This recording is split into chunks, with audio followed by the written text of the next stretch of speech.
Mantan Menteri Pemuda dan Olahraga Roy Suryo kini ditahan polisi. Roy Suryo ditahan. Ia ditahan karena dikhawatirkan akan menghilangkan barang bukti. Saya melihat terus terang saya kecewa dengan sikap tuan rumah, dalam hal ini hostnya Aiman.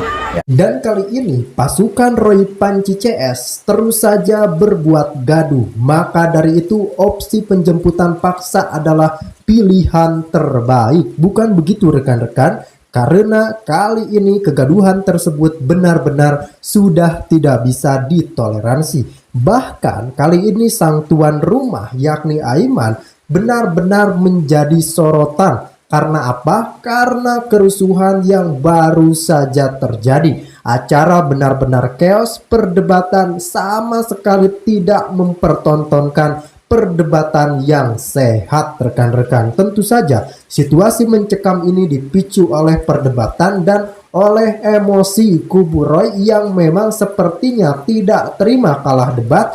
Dan pada saat ini mereka benar-benar menjadi tersangka. Itu adalah pukulan-pukulan telak yang mereka mulai rasakan dan terima pada saat ini. Lalu rekan-rekan, yang paling menyita perhatian adalah cara Aiman untuk menghandle kerusuhan tersebut dinilai sama sekali tidak adil dan bahkan terkesan berat sebelah berat kepada Roy Panci CS. Kalau menurut Anda bagaimana? Apakah betul berat sebelah atau tidak rekan-rekan? Nah, kali ini tuntutan balik dari Pak Jokowi benar-benar menghajar mereka sampai emosi mereka benar-benar tidak terkendali dan akhirnya mereka terus melempar kegaduhan demi menutupi ketakutan mereka. Namun kali ini masyarakat sudah jauh lebih cerdas. Masyarakat sudah tidak respect sama sekali dengan kelakuan dan dengan tindakan-tindakan pasukan Panci tersebut. Saya melihat terus terang saya kecewa dengan sikap tuan rumah, dalam hal ini hostnya Aiman, ya kan? Dan dalam beberapa kesempatan memang dia menegur tapi tidak tegas, ya kan? Baru kemudian agak tegas itu nanti kalau masih belum saya keluarkan, saya kurangi jumlahnya kan gitu ya. Nah, dan juga yang saya perhatikan pihak security internal di studio ya, harusnya kan mereka sudah punya SOP. Manakala ada penonton yang berisik, otomatis biasanya itu akan dikeluarkan. Ini kan enggak. Coba buka handphone kau ini kayak reman aja kau ini. 3 2 3 suara. Macam itu aja kau. Saya duduk di sini. Macam itu saya duduk di sini. Saya ahli hukum. Ahli hukum apaan kau ini? Dan saya akan jumpa lagi ke depan di Rakyat Bersuara. Sampai jumpa. Udah.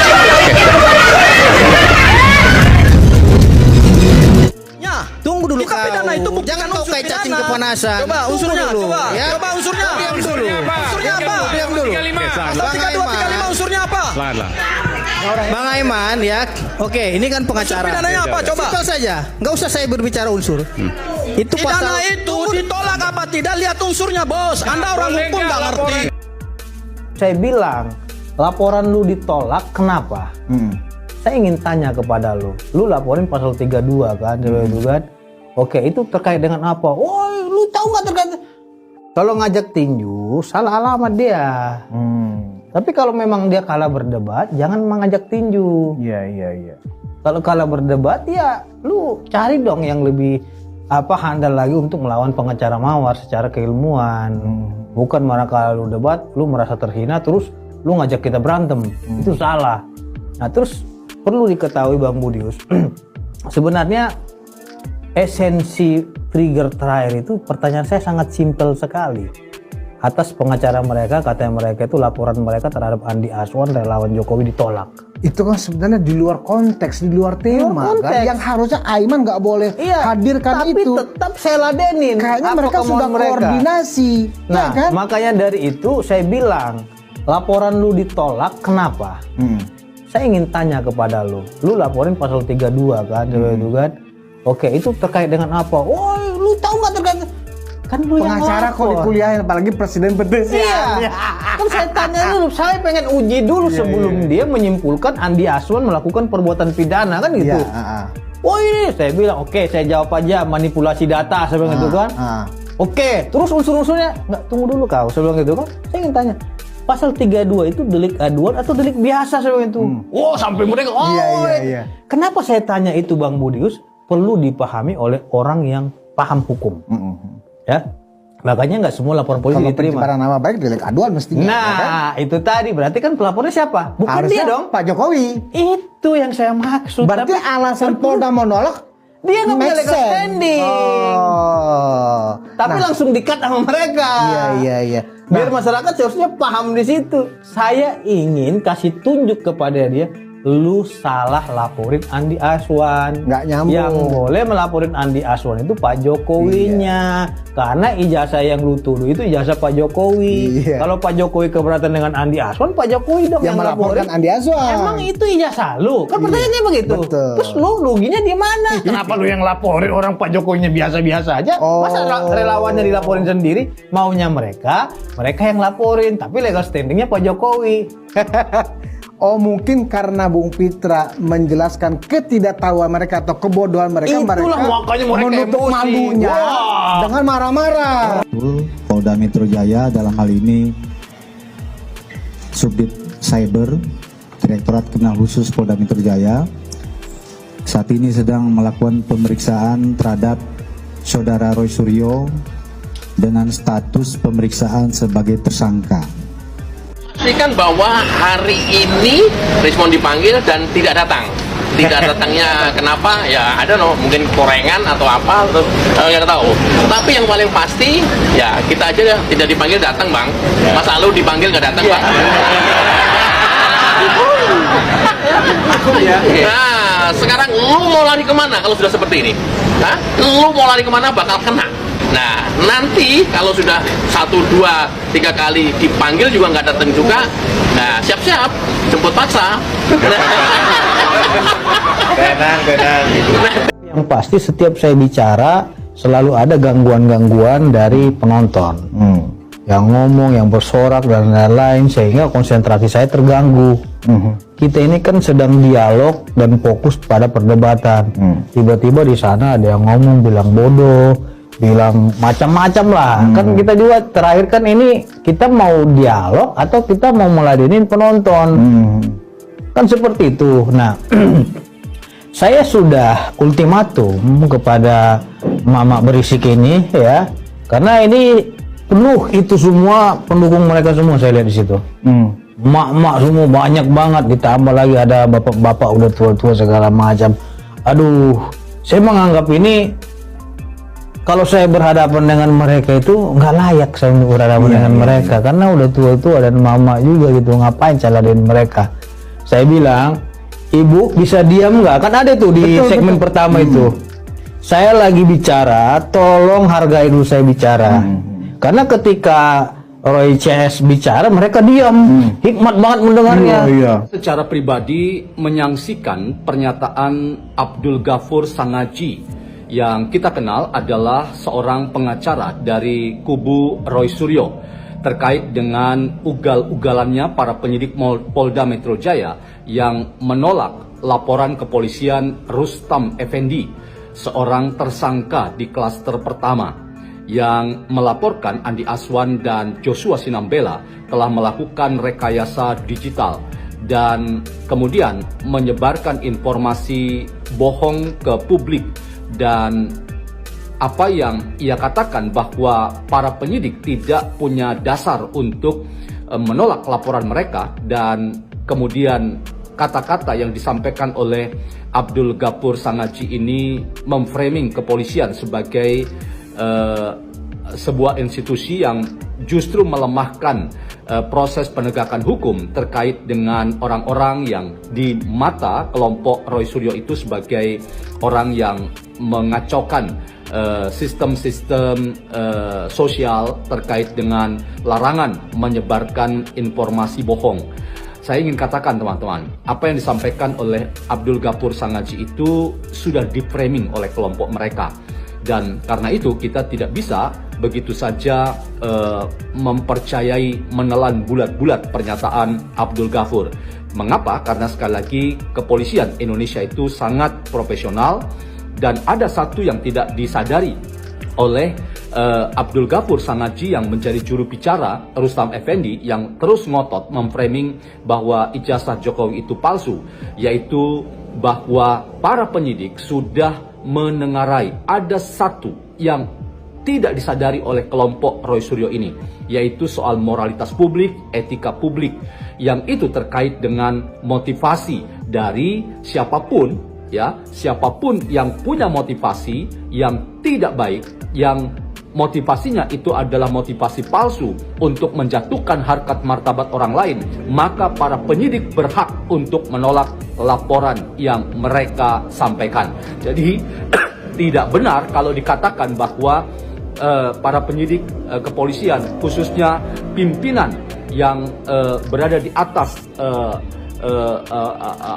tingkat lebih tinggi dari para penyidik yang membantu pada saat itu, lalu dikatakan bahwa pimpinan itu ugal-ugalan dan tidak profesional dan justru sangat melemahkan penegakan hukum. Saya ingin katakan justru pimpinan dan unsur kepolisian yang menjadi penyidik pada saat itu sangat profesional karena mereka menegakkan hukum lewat menerima laporan itu juga selektif terkait dengan apa motivasi yang dibangkitkan oleh orang-orang seperti Rustam Effendi yang sudah berstatus sebagai tersangka. Kalau mereka melaporkan sebuah persoalan yang mengenai mereka dan itu dianggap sebagai perbuatan tidak menyenangkan atau perbuatan melawan hukum, maka saya ingin katakan bahwa status sebagai tersangka itu dibaca oleh para penyidik sebagai aksi balas dendam. Ini yang Anda harus pahami, Bung Abdul Ghafur Sangadji. Jadi hukum itu tidak kehilangan semangat yang saya ingin katakan moralitas hukum atau etika hukum. Teman-teman, debat antara Abdul Ghafur Sangadji dan Pitra Romadhoni yang kita lihat begitu panas, tetapi saya menemukan celah mengapa Abdul Ghafur Sangadji itu perlu dipertanyakan terkait dengan wawasan etika hukum dan moralitas hukum yang ia memahami hukum itu seperti 1 + 1 = 2 dan seterusnya, sangat teknis sekali. Oke, memang acara berita acara hukum acara itu memang seperti itu teknisnya, tetapi Anda harus ketahui filosofi hukum itu menolong kita untuk tidak kehilangan sense of morality, sense of ethics dalam dunia hukum. Kita nonton.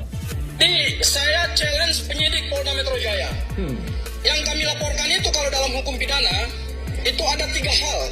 Yang pertama adalah peristiwa hukum yang diduga adalah tindak pidana. Kemudian yang kedua adalah pasal yang kami laporkan. Dan yang ketiga adalah uraian unsur-unsur tindak pidana atau delik. Saya mempresentasikan kepada penyidik. Saya bawa bukti permulaan yang cukup.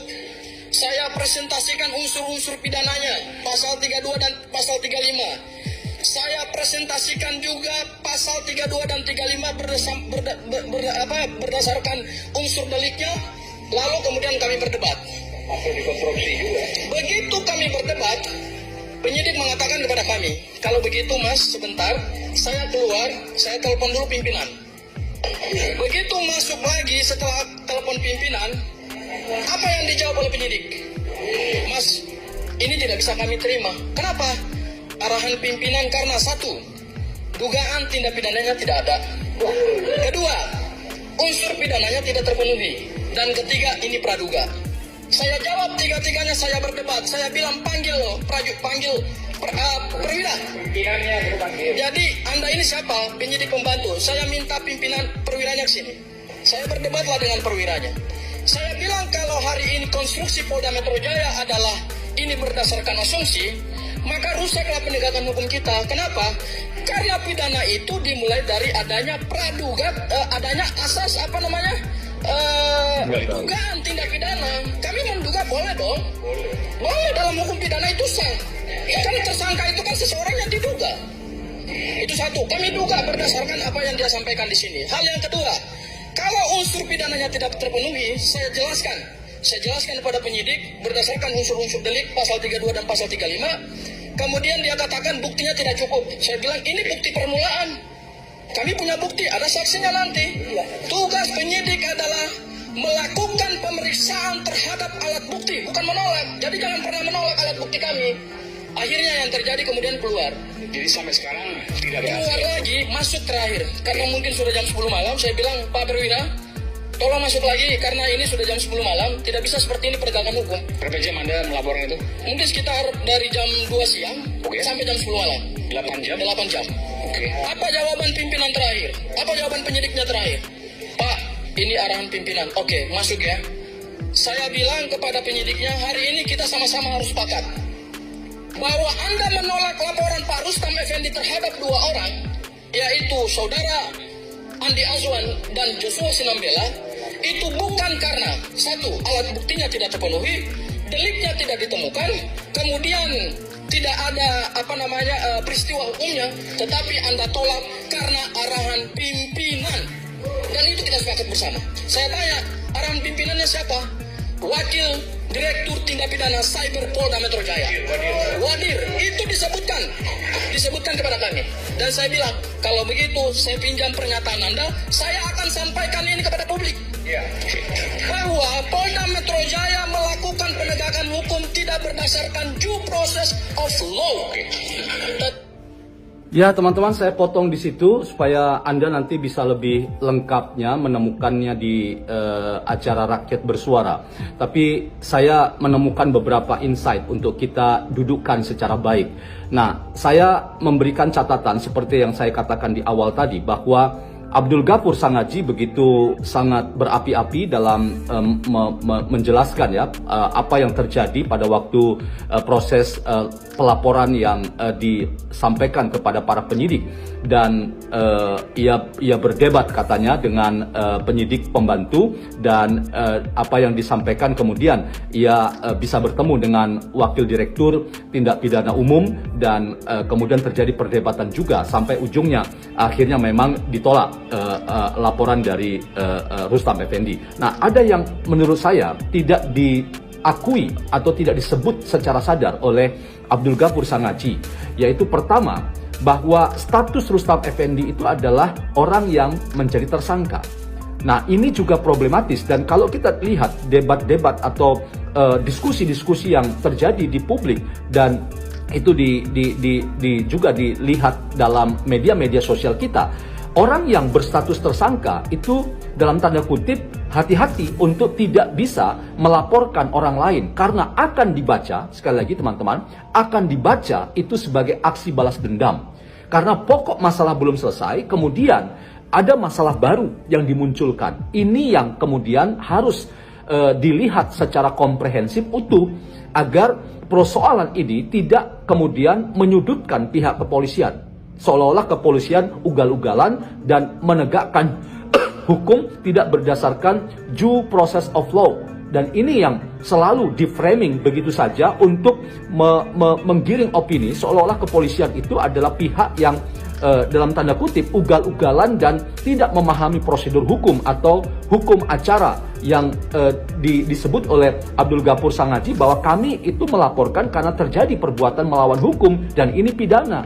Dan ini yang disebut sebagai praduga terhadap terjadinya tindakan melawan hukum dari 2 orang itu, yaitu Andi Azwan dan Joshua Sinambela. Itu yang pertama, teman-teman. Jadi seorang tersangka itu tidak bisa kemudian dalam tanda kutip melakukan aksi balas dendam terkait dengan posisinya yang sekarang berstatus sebagai tersangka. Lalu yang kedua yang juga perlu dipertimbangkan terkait dengan persoalan ini adalah etika hukum atau moralitas hukum yang menurut saya lemah dipahami oleh seorang Abdul Ghafur Sangaji.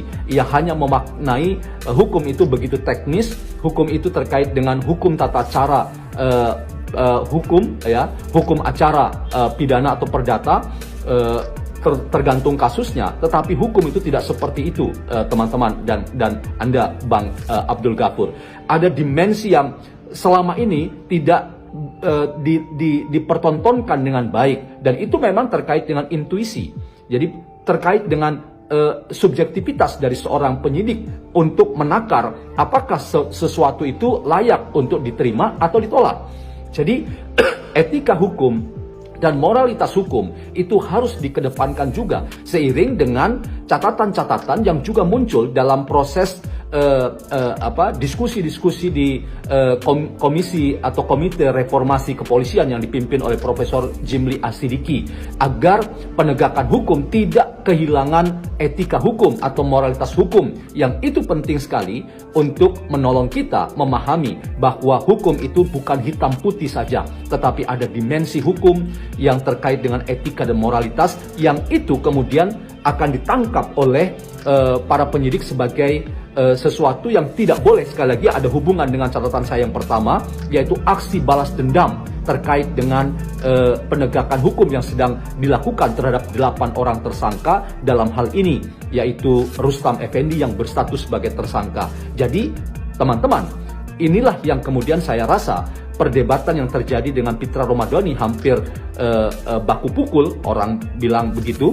Tetapi saya menemukan sebuah angle yang lain, bahwa ini sebetulnya memperlihatkan dimensi bahwa dua hal catatan saya. Yang pertama, Abdul Ghafur Sangadji tidak paham moralitas hukum atau etika hukum, yang pertama. Yang kedua, Abdul Ghafur Sangadji juga tidak bisa mendudukkan seorang tersangka, tidak boleh melaporkan sesuatu masalah yang masih ada kaitan dengan persoalan yang membuat dirinya tersangka. Jadi inilah dua hal catatan saya yang tidak disebutkan atau diekspresikan lewat narasinya oleh Abdul Ghafur Sangadji. Saya tidak tahu apakah memang maksudnya adalah ingin menutup-nutupi, tetapi jawaban para penyidik tepat, menolak aduan atau laporan itu karena status Rustam Effendi adalah tersangka, dan Abdul Ghafur Sangadji tidak paham tentang filosofi hukum terkait dengan moralitas hukum dan etika hukum, yang sangat membuat kita paham bahwa hukum itu harus punya sisi-sisi yang sering dilupakan, bukan hanya terkait dengan tata cara hukum yang harus ditegakkan, yang begitu teknis, tetapi tentang dimensi kemanusiaan, bahwa hukum tidak boleh menjadi serangan balik untuk melakukan aksi balas dendam. Jadi hukum itu memanusiakan manusia, dan apa yang dijawab oleh para penyidik yang menolak laporan Rustam Effendi itu sudah benar dari kacamata etika hukum dan moralitas hukum. Jadi itu catatan saya terkait dengan ketidakpahaman Abdul Ghafur Sangadji terkait dengan status Rustam Effendi yang adalah tersangka, dan kemudian ia juga tidak paham tentang moralitas hukum dan etika hukum yang sekarang sangat ditekankan dan diberi amanah dari reformasi kepolisian yang sedang bekerja dan berjalan ini. Salam waras. Nah, jadi memang rekan-rekan, bukan kita tidak suka dengan perdebatan, bukan kita memaksakan kehendak kita yang memang harus menjadi landasan berpikir, tidak. Tetapi ini kan semua sudah jelas dalam perkara ijazah tersebut. Pihak kampus yang mengeluarkannya itu sudah mengkonfirmasi asli. Lantas ini perdebatannya mau kemana rekan-rekan kalau tidak mengarah ke dalam zona politik? Karena kalau kita berpikir secara rasional, ini sama sekali tidak perlu diperdebatkan lagi. Nah, kemudian rekan-rekan, kekecewaan kita tidak cuma sampai di situ. Tadi kita sudah membahas bagaimana acara tersebut benar-benar rusuh, benar-benar gaduh, dan yang paling saya sayangkan adalah kenapa setiap kubunya Pak Jokowi ataupun orang-orang yang membela Pak Jokowi berbicara itu langsung diteriaki, disoraki, dan lain semacamnya. Kenapa rekan-rekan? Ada apa? Apakah mereka saking takutnya sampai mengerahkan massa untuk memang menghalang-halangi sekelas kubu Pak Jokowi untuk berbicara? Bayangkan, dengan statement saja mereka sangat-sangat ketakutan. Apakah ini pertanda bahwa fitnah yang mereka gaungkan kali ini benar-benar sudah runtuh, sudah rubuh, dan ambruk total? Inilah yang terjadi pada saat ini. Kita melihat perdebatan isu ijazah terus diputar, terus dikaji, dan sebenarnya rekan-rekan, perdebatan-perdebatan seperti ini melahirkan pola debat yang tidak sehat, karena ketika narasumber yang satu bicara, narasumber pihak Roy CS bikin gaduh, ibu-ibunya itu tadi menyoraki dan lain-lain. Ini kan mengganggu konsentrasi rekan-rekan, padahal kenapa tidak diciptakan perdebatan yang sehat? Kalau kubu A berbicara, kubu B diam, sebaliknya juga diam. Nah, itu pasti akan melahirkan sebuah perdebatan yang sehat. Bukan malah ini bicara, ketika mereka giliran bicara, langsung diberikan waktu, diberikan juga oleh hostnya keleluasaan, tapi giliran timnya Pak Jokowi kenapa kok terkesan sangat-sangat menghalangi ataupun tidak diperkenankan untuk berbicara secara tenang, berbicara secara yang memang tidak ada gangguan sama sekali. Nah, di sini saya memang menyimpan sebuah pertanyaan besar, apakah ini benar-benar sengaja untuk berbuat kegaduhan atau ada intrik-intrik yang jauh lebih besar di belakang ini semua.